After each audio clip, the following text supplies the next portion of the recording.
এক নারীর মাথাবিহীন খণ্ডিত মরদেহ উদ্ধার।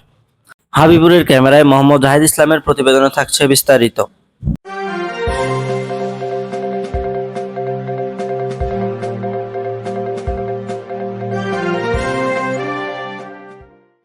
সাভার আশুলিয়া কাঠগোড়া বাজার চৌরাস্তা এলাকা থেকে খণ্ডিত নারীর মাথাবিহীন শরীরের অংশ উদ্ধার করেছে পুলিশ।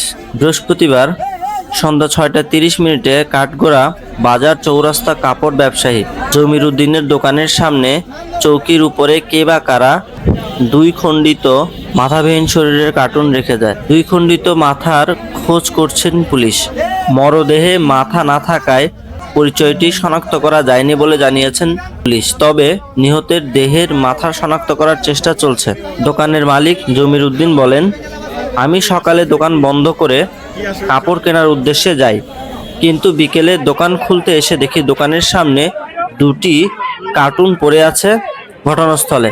সময় হইচই শুরু হলে স্থানীয়রা প্রশাসনকে খবর দিলে পরে পুলিশ এসে মরদেহটি উদ্ধার করে। এ সময় তারা সেখান থেকে মাথাবিহীন শরীরের অঙ্গ, দুইটি কার্টুনের মধ্যে একটি গামছা, একটি চাদর, জামা, টি শার্ট সহ কার্টুন উদ্ধার করে। পরে আশুলিয়া থানার ওসি কামাল হোসেন সাংবাদিকদের জানান, মাথাবিহীন দুই খণ্ডিত দেহ পাওয়া যায়। কার্টুনে মাথা না থাকায় পরিচয় এখনো শনাক্ত করা যায়নি। তবে আমরা যথাযথভাবে চেষ্টা করছি পরিচয়টি শনাক্ত করার।